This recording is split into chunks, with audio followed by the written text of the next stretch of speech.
presença nós estamos. E eu lhe peço, Deus, que o Senhor tenha total liberdade neste lugar.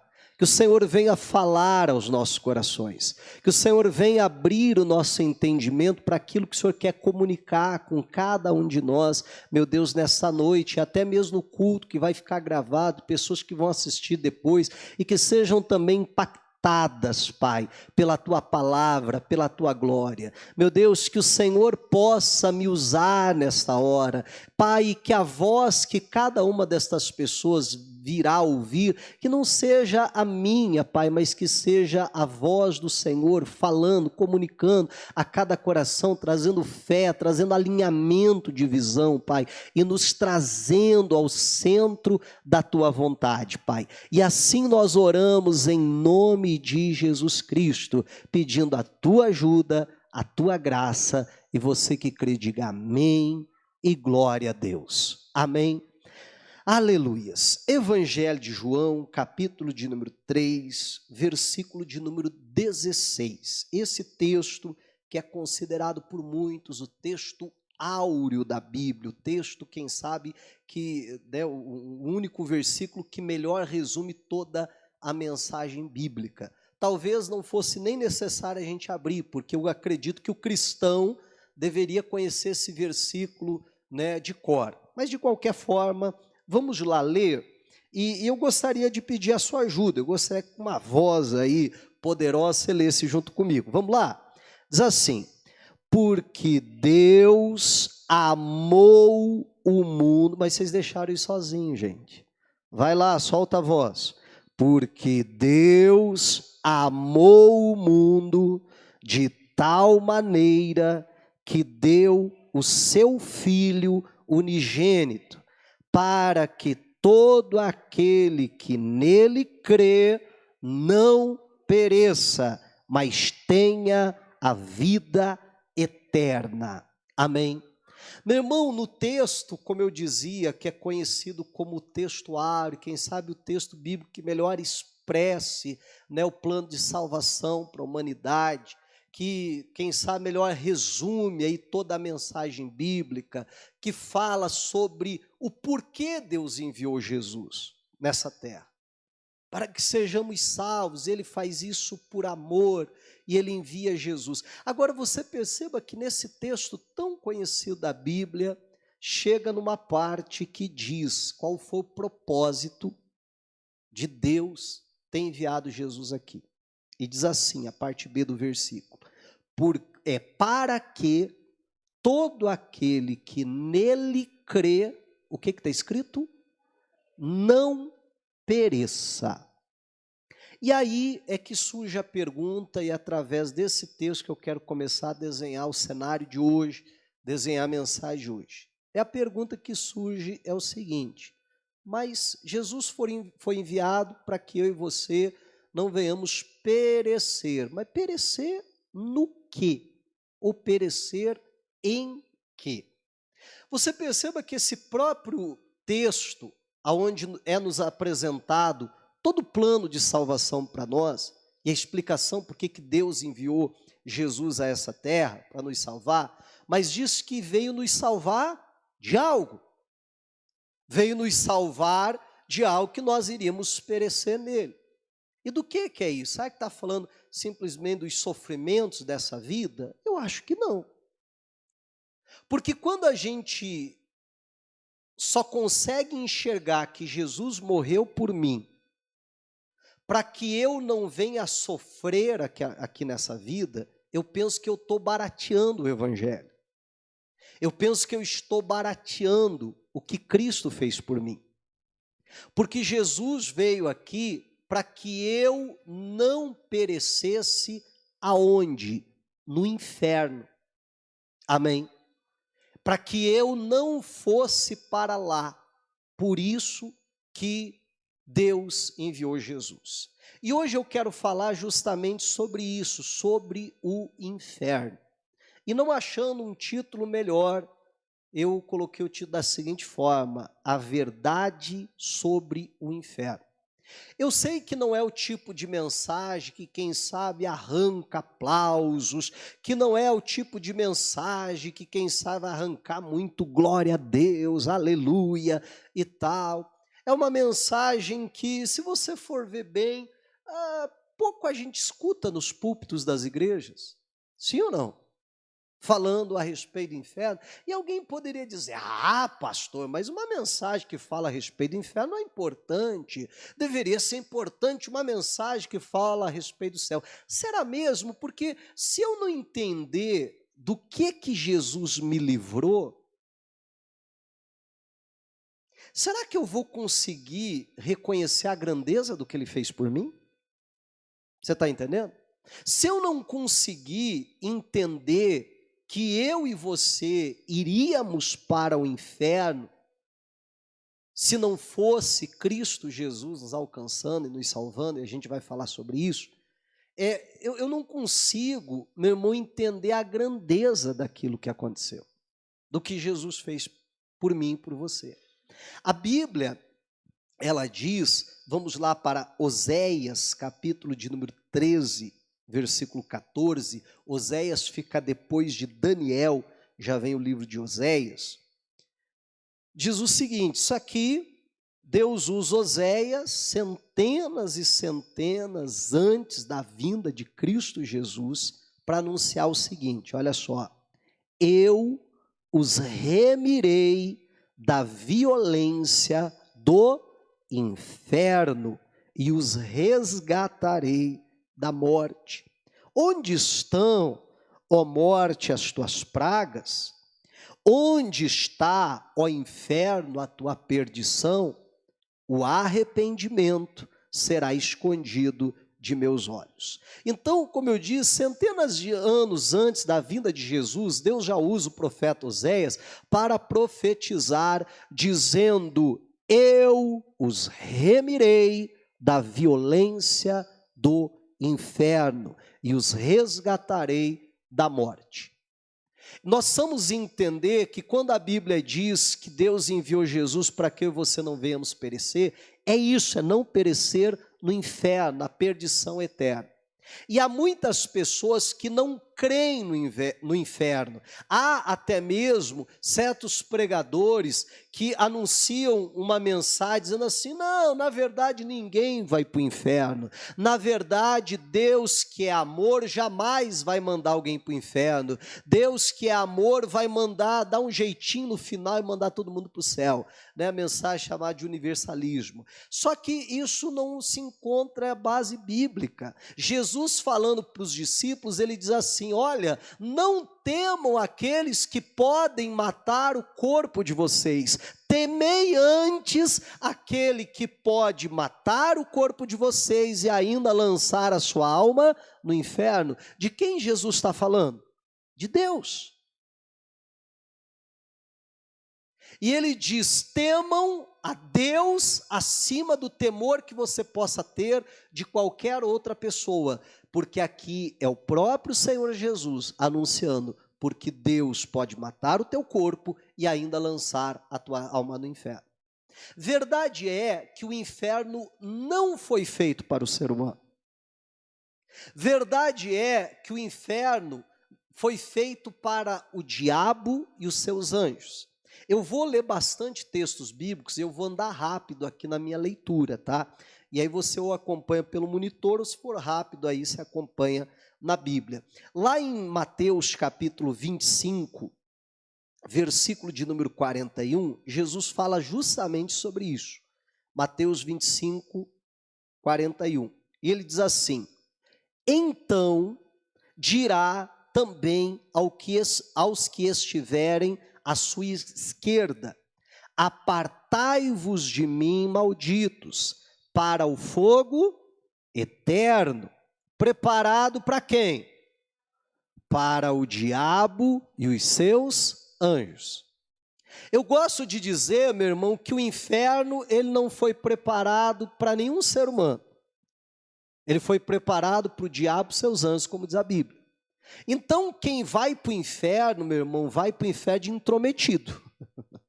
Amém? Porque não era para ele ir para lá. E justamente por conta disso que Deus nos providenciou a salvação, nos providenciou Cristo Jesus, nos providenciou o que nós vamos ver daqui a pouco, que eu quero chamar do escape, que é Cristo Jesus. Mas, então, por mais que seja verdade que o inferno não foi preparado nem para mim, nem para você, para nenhum ser humano, também é verdade que muitos e muitos seres humanos irão para lá. Na verdade, pelo que Jesus disse, são mais os que se perdem do que aqueles que são salvos. Porque Jesus disse que existe uma porta estreita e um caminho apertado, e que são poucos que decidem trilhar esse caminho que conduz à salvação. Mas Jesus fala de uma porta larga, de um caminho largo, e que são muitos que entram por ele, mas que esse caminho conduz o quê? À perdição. Amém. Então olha que coisa séria. Por um lado, se nós sabemos, acabamos de ver, que o inferno não foi preparado para nós, mas sabemos que muitos irão para lá. Só que nós precisamos entender essa verdade do inferno. Como eu dizia, alguns dizem não, e aí você já deve ter ouvido algumas frases até assim, não, o inferno é aqui. O inferno é o sofrimento que as pessoas têm. Tem gente que até diz assim, inferno é a vida do pobre. Já ouviu isso? Né? Inferno é a vida do pobre, inferno é aqui, inferno é o sofrimento. Meu irmão, entenda só, quem mais ensinou a respeito do inferno foi Jesus. E se o que Jesus ensinou a respeito do inferno não é verdade, logo o que ele ensinou a respeito do céu também não é. A gente tem que ser coerente, não tem? Se eu não acredito que existe um inferno, como é que eu posso acreditar que existe um céu? Se o que Jesus falou a respeito do inferno não é real, não é verdadeiro, como eu posso acreditar no céu que ele é verdadeiro? Mas o inferno é tão real quanto o céu. Meu irmão, nós somos seres eternos, viveremos eternamente, não nesta forma. Esta forma é finita, é passageira. Mas o nosso espírito vai permanecer eternamente. E só tem dois lugares aonde ir: ou para o céu ou para o inferno. Ou para um lugar que a Bíblia descreve como um lugar de consolação, aonde não haverá choro, aonde não haverá morte, aonde não haverá dor, aonde as ruas são de ouro, aonde tudo é belo.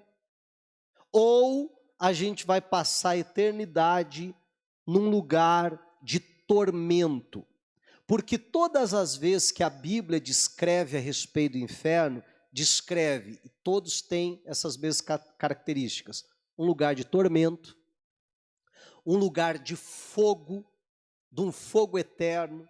Meu irmão, um dos piores tipos de dor, se não o pior, é a dor de queimadura. Verdade ou não é? É terrível a dor de queimadura. Agora imagine você ficar queimando o tempo todo, e é isso que acontece no inferno. A Bíblia diz que lá o verme não morre. Então, o verme que vai ficar ali comendo a pessoa, ele nunca morre. Ele vai ficar o tempo todo comendo a pessoa. Eu já libertei várias pessoas que já chegaram na igreja, e vários casos assim, dizer, pastor, olha, parece que tem um bicho andando no meu corpo, eu sinto assim um bicho correndo debaixo da minha pele, eu já fiz exame, ninguém acha, tem gente que está achando que eu estou ficando louco, pastor, mas eu não aguento mais isso. Aí você põe a mão na cabeça da pessoa, vai fazer oração, ela manifesta com o demônio. Você expulsa aquele demônio, liberta a pessoa, e aí você diz agora, pastor, não tem mais nada, estou livre. Amém? Então você veja que uma das formas de tormento que o diabo usa é justamente esse.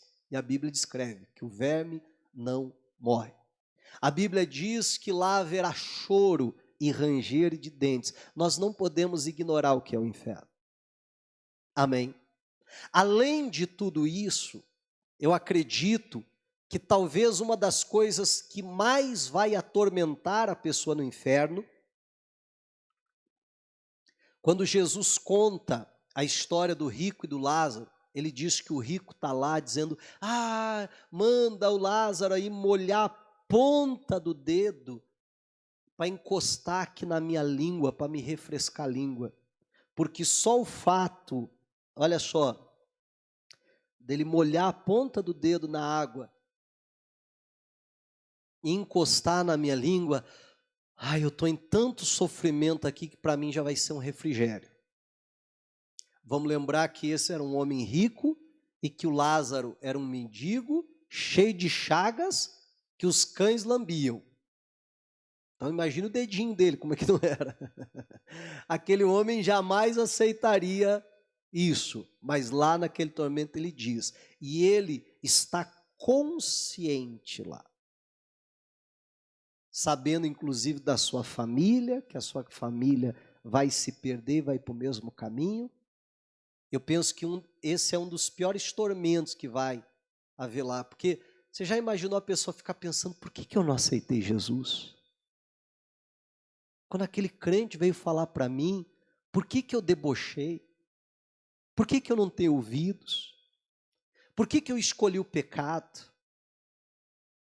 Você está entendendo? E aí já não vai mais haver lugar para arrependimento. Olha que coisa séria.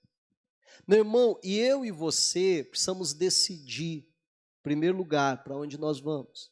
E segundo, nós precisamos ter essa consciência do inferno muito clara, para nós entendermos do que é que Jesus nos livrou. Quando nós temos essa consciência clara do que é o inferno, em primeiro lugar, desperta em nós um sentimento de gratidão a Jesus. Porque às vezes eu digo, Jesus, obrigado porque o Senhor me salvou.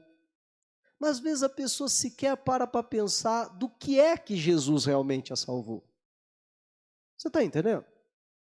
Do inferno, da perdição eterna, desse lugar de tormento, onde a pessoa passaria toda a eternidade. Uma segunda coisa que desperta em nós, um segundo sentimento, é aquele sentimento de urgência com relação aos não salvos, com relação aos perdidos.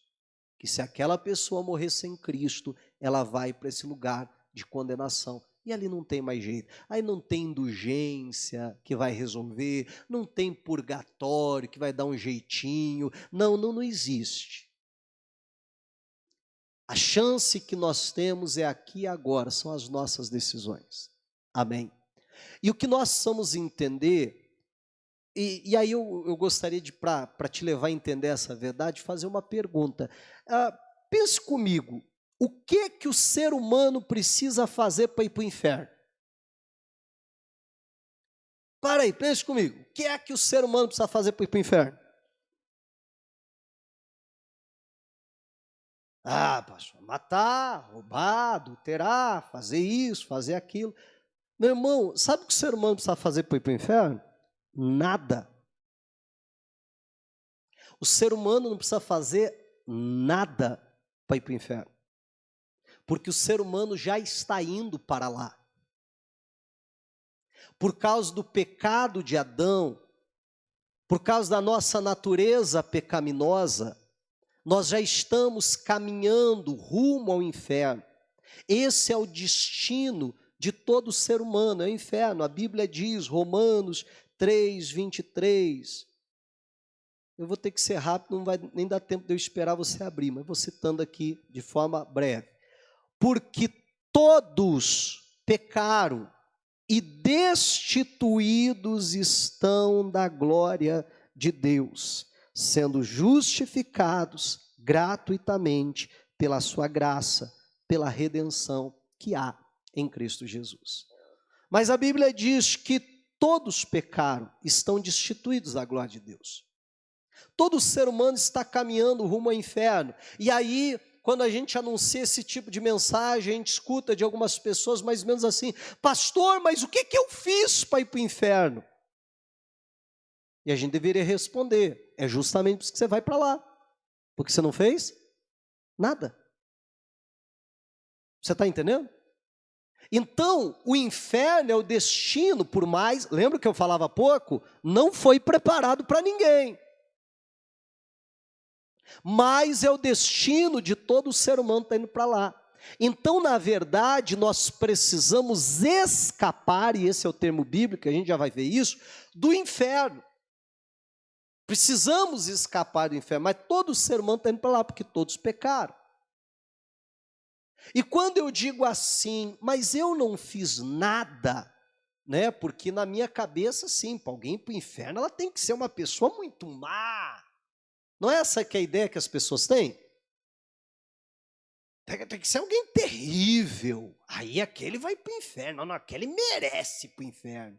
Não, mas eu sou uma pessoa boa, eu ajudo os outros, eu faço caridade. Eu não faço nada de errado. Meu irmão, a pessoa que pensa assim, a maneira dela viver, ela está ofendendo a Deus. Porque ela está vivendo, como a Bíblia chama, na sua vã maneira de viver. Ela não vive para agradar a Deus. Ela não vive para honrar a Deus, ela está desperdiçando a sua vida fora, vivendo para ela mesma. E isso ofende a santidade de Deus que nos criou para um propósito. Então, o ser humano está caminhando para lá, mas nós precisamos ser resgatados, como todos os textos estão dizendo isso. Mas eu gostaria de ver um texto em especial, que é Mateus capítulo 23, versículo de número 33. Mateus 23, 33, assim, Jesus falando para os religiosos da sua época: serpentes, raça de víboras, como escapareis da condenação do inferno? Olha a pergunta de Jesus: como vocês escaparão da condenação do inferno? Duas coisas nós podemos observar nesse texto. Primeiro, há uma condenação do inferno. É essa condenação que pesa sobre todo ser humano. Mas Jesus nos mostra aqui que há um escape, que há uma forma de escaparmos da condenação do inferno. Só que ele está dizendo para os religiosos da sua época: não é do jeito de vocês, não é isso? Do jeito que vocês estão vivendo, como que vocês vão escapar da condenação do inferno? Porque desse jeito que vocês estão vivendo, vocês não vão escapar. É isso que Jesus está dizendo. Mas se não era do jeito deles, se não era daquela forma que escapava, então de que forma que é? Bom, eu acho que praticamente todos os textos que nós lemos até agora nos aponta justamente para qual que é o escape. Quem é o escape? Jesus. Deus, vamos lá onde a gente começou, porque Deus amou o mundo de tal maneira que enviou o seu Filho unigênito, para que todo aquele que nele crê não pereça. Qual que é o escape? Eu crer em Cristo. Esse é o único escape que existe. Não existe nenhuma outra forma de escaparmos do inferno. Pesa sobre o ser humano a condenação do inferno. Então eu e você, se não fizermos nada, é para lá que nós vamos. Se eu não quero ir para o inferno, eu preciso escapar do inferno. E o único escape que existe é Jesus. Não existe nenhum outro. Lá em Atos, capítulo de número 4, versículo de número 12, eu vou colocar aí para você ler.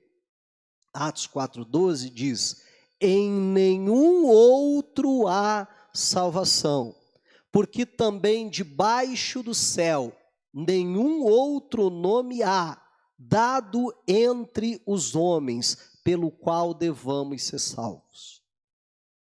Meu irmão, não existe outra forma de encontrarmos a salvação, de escaparmos do inferno, senão quando nós crermos em Cristo Jesus.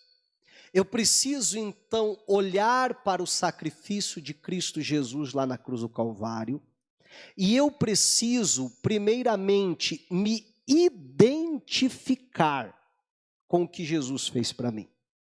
Não basta apenas eu crer que Deus enviou Jesus para essa terra. Eu preciso crer que Deus enviou Jesus nessa terra por mim. Não basta eu crer que Jesus morreu pelos pecados da humanidade. Eu preciso me identificar com Cristo e dizer: Jesus morreu pelos meus pecados. Foram os meus pecados que me levavam à condenação, que me levavam à segunda morte, como a Bíblia chama, à condenação no inferno, ao fogo no inferno. Mas Jesus sofreu em meu lugar, foi condenado em meu lugar, para me dar a salvação. Então, quando Jesus morreu lá na cruz, ele morreu no meu lugar. Ele morreu por mim. De uma tal forma que, ao eu me identificar com isso, então eu vou me arrepender dos meus pecados. Eu vou perceber o quanto os meus pecados custaram. Como os meus pecados são sérios. Você está entendendo que a pessoa que diz assim: mas por que eu vou para o inferno? Eu não fiz nada. Você está entendendo por que ela vai para o inferno? Porque ela não consegue reconhecer os seus pecados. Porque ela não consegue ver como a sua vã maneira de viver ofende a santidade de Deus. Mas quando eu consigo entender que Deus teve que enviar Jesus, e Jesus morreu por causa dos meus pecados, eu consigo entender quão sérios são os meus pecados. Amém? E de tal forma que isso me leva a me arrepender. Senhor, eu me arrependo, me perdoa pelos meus pecados. E é só quando há o arrependimento dos meus pecados, é que essa fé em Jesus me libera então a graça, o favor imerecido, a salvação. Então eu sou salvo pela graça mediante a fé. Amém? E isso passa justamente pelo arrependimento. Perceba que a gente está tratando aqui, meu irmão, de todos os pontos assim, elementares da salvação, da doutrina de Cristo, do plano de salvação de Deus para nós. E tudo isso, quando eu consigo entender o que é o inferno, e entender que era para lá que eu ia, e entender do que eu fui salvo, é que eu começo a entender com maior clareza todos esses pontos da salvação. Se eu não entender o que é o inferno, meu irmão, eu vou ter dificuldade para entender todos os outros pontos da salvação. Está conseguindo me acompanhar? Eu sei que, como eu dizia, talvez seja um assunto assim, né, um pouquinho... um alimento um pouquinho mais sólido, né?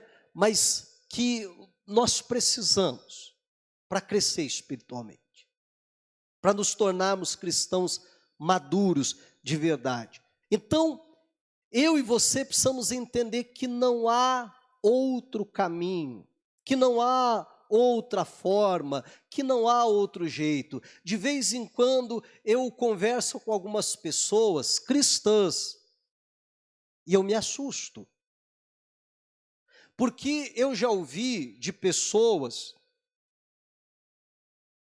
do nosso meio aqui, tá? Né? Dizendo mais ou menos assim: não, pastor, aquela pessoa lá, ela não se converteu ainda. Ah, mas ela está indo em tal religião lá. Pelo menos está indo em algum lugar, né, pastor? Já está bom, né? Melhor que nada, né? E aí eu fico assim pensando de cá, eu fico dizendo: rapaz, será que essa pessoa entendeu a mensagem do Evangelho de verdade? Você está entendendo? Será que essa pessoa conseguiu realmente entender o que é o Evangelho? Porque o Evangelho nos ensina que só há salvação em Cristo Jesus, que não há outro caminho, que não há outra forma de ser salvo. Não, Não, pastor, mas tem uma religião lá bem bacana, assim, que tem uns ensinamentos lá, assim, que melhora a vida das pessoas. Meu irmão, isso é coisa meramente dos homens, é meramente religião. Nós estamos falando de algo muito mais elevado aqui. Nós estamos falando da salvação eterna. Não de alguém se tornar alguém um pouquinho melhor, um pouquinho mais calmo, um pouquinho mais controlado. Nós estamos falando de uma mudança, de uma transformação de natureza. Nós estamos falando de vida eterna. E alguns cristãos parece que não entenderam a mensagem do Evangelho ainda. Meu irmão, só em Jesus a salvação. Não existe outro. Não existe outra fórmula, não existe outro caminho, não existe outra maneira, senão Cristo Jesus. E é isso que precisa estar muito claro no meu e no seu coração. Existe um escape. Quem é esse escape? Esse escape é Jesus de Nazaré, não existe outro. Amém? Vamos para Efésios, para a gente andar aqui. Efésios capítulo 2, versículo 1. A Bíblia diz assim, falando desse escape, falando de Cristo Jesus. E nos vivificou, estando vós, ou como eu gosto de trocar, colocar o nós no lugar, né, que é mais perto de nós, estando nós mortos em ofensas e pecados, em que noutro tempo andastes, segundo o curso deste mundo, segundo o príncipe das potestades do ar, do espírito que agora opera nos filhos da desobediência, entre os quais todos nós também antes andávamos nos desejos da nossa carne, fazendo a vontade da carne e dos pensamentos, e éramos por natureza filhos da ira, como os outros também. Lembra? E eu volto no mesmo ponto. Mas eu não fiz nada. Meu irmão, na minha maneira de viver, segundo os meus pensamentos e os desejos da minha carne, isso era pecado e ofensa contra Deus. Não é o que o texto está dizendo? E mesmo nós estando dessa maneira, Deus nos alcançou. A Bíblia diz, mas Deus, que é riquíssimo em misericórdia, pelo seu muito amor com que nos amou, estando nós ainda mortos em nossas ofensas, nos vivificou juntamente com Cristo. Pela graça sois salvos, e nos ressuscitou juntamente com Ele, e nos fez assentar nos lugares celestiais em Cristo Jesus, para mostrar nos séculos vindouros as abundantes, melhor dizendo, riquezas da sua graça, pela sua benignidade para conosco em Cristo Jesus. Porque pela graça sois salvos por meio da fé. E isso não vem de vós, é dom de Deus, não vem das obras, para que ninguém se glorie, porque somos feitura sua, criados em Cristo Jesus para as boas obras, as quais Deus preparou para que andássemos nelas. A Bíblia nos mostra claramente o que nos salva é a graça e não as obras.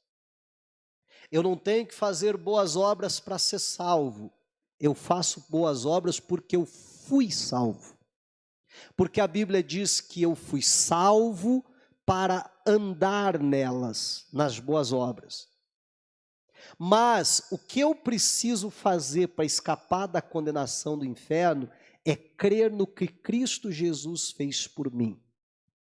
É me apropriar daquilo que Cristo Jesus fez por mim. É a fé que vai desencadear a graça dele na minha vida, que vai me trazer a salvação. Mas aí surge uma boa pergunta que eu fiz no culto da manhã. Nós fomos salvos, nós somos salvos ou nós seremos salvos? Você já parou para pensar nisso? Fomos salvos, nós somos salvos ou nós seremos salvos? E eu vi que a igreja ficou assim, né? E agora? E eu explicava, e já tinha explicado isso em outra ocasião, mas volto, meu irmão, nós fomos salvos, nós estamos sendo salvos, ou nós precisamos hoje ser salvos, e nós seremos salvos. A salvação, ela se dá nesses 3 tempos. Quando eu aceito Jesus como meu Salvador, meu Senhor, naquele dia eu fui salvo. Se eu for perguntar aqui, quem foi salvo há mais de 10 anos? Alguns vão levantar a mão. Quem foi salvo há mais de 20? E aí você vai lembrar, poxa vida, aquele dia que eu aceitei Jesus, já tem 37 anos, já tem não sei quando. Você está entendendo? Aquele dia eu fui salvo. Mas eu também preciso ser salvo hoje. Hoje eu sou salvo. E aí cada um de nós precisa se responder, se eu estou vivendo como um salvo. Ou quem sabe, para ficar mais claro para você, se Jesus voltasse antes do pastor fazer o apelo, antes do pastor fazer a oração de arrependimento, se Jesus voltasse nessa mesma hora, da forma que você tem vivido, você ia para o céu ou para o inferno? Responda para mim, mas pensa aí. Amém. Nós precisamos ser salvos. Nós precisamos andar em santidade. Nós precisamos andar em fé. E aí vem a pergunta, e nós seremos salvos? Sim, um dia quando Jesus vier, a última trombeta tocar, Jesus vier buscar a sua igreja, se estivermos vivos até lá. Senão esse momento será decisivo no momento que nós morrermos. Nós seremos salvos? Quer dizer, um dia eu já fui, hoje eu estou sendo, mas eu vou levar isso até o último dia da minha vida? Mas eu vou sustentar essa minha decisão até a volta de Jesus, ou eu serei aquele tipo de semente que Jesus ensinou lá na parábola do semeador, alguém de pouca duração, um aventureiro na fé, alguém que vai passar uma temporada na igreja com Cristo, mas daqui a pouco desanima, larga a fé, abandona Jesus. Você está entendendo? Então eu preciso.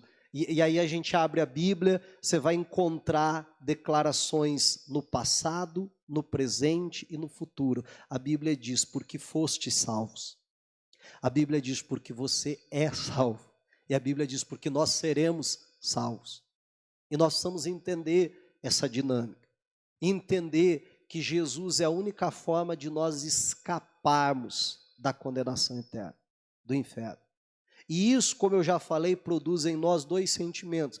Primeiro, um sentimento de uma gratidão imensa por Deus. E segundo, um sentimento de urgência. E é sobre isso que eu quero falar para a gente terminar. Quem aqui dirige? Quem é motorista? Meu irmão, vamos supor que você está dirigindo a estrada, tal, e por conta até de ser uma estrada, você está ali numa boa velocidade, uma velocidade alta, a estrada permite. E daqui a pouco você está indo e passa um motorista por você e te dá luz alta. Você diz, ué, não dá bola, continua dirigindo. Passa o segundo e dá luz alta. Você diz, ué, mais um? E você dirige mais um pouco e um terceiro te dá luz alta. Você diz, opa, tem alguma coisa errada. Eles estão sinalizando que tem alguma coisa errada. O que você faz? Começa a diminuir a velocidade. Começa a ficar mais atento, porque estão sinalizando que tem alguma coisa errada. E logo ali na frente você depara com um acidente grande que havia, e que se você tivesse mantido aquela velocidade, quem sabe um pouquinho desatento, teria se envolvido naquele acidente, quem sabe até perdido a sua vida.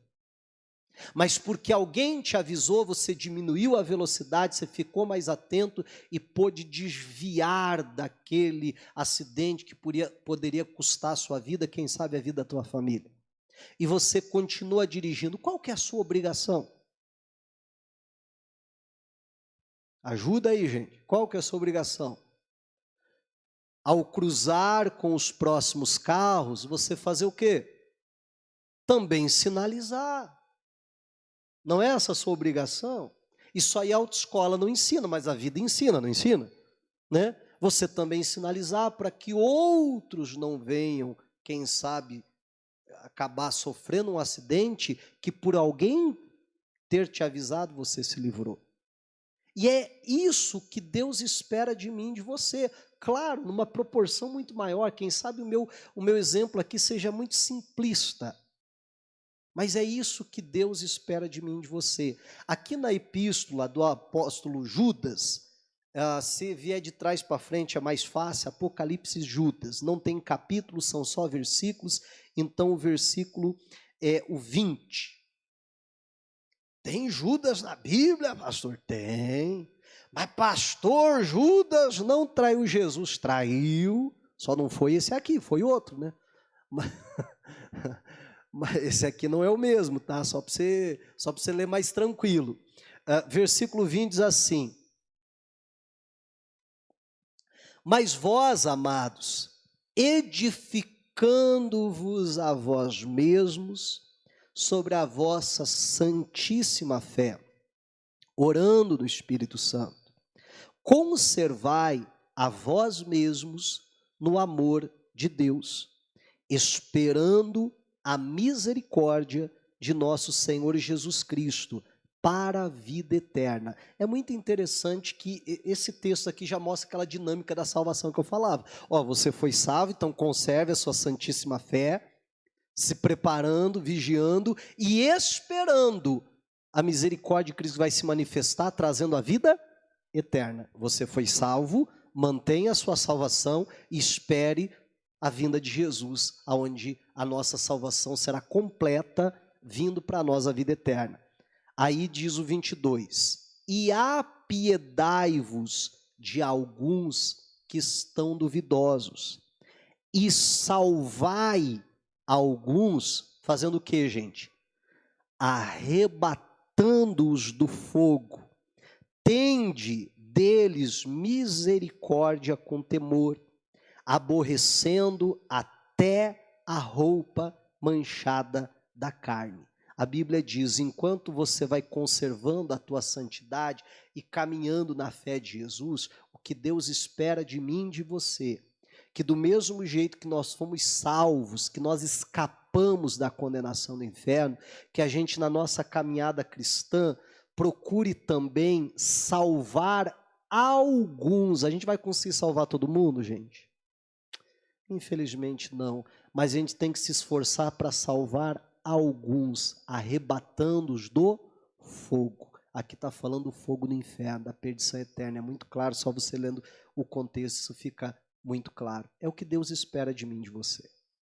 Quando nós entendemos, meu irmão, o que é o inferno, então nasce, além daquele sentimento de gratidão que eu tanto tenho falado, nasce em nós um sentimento de urgência.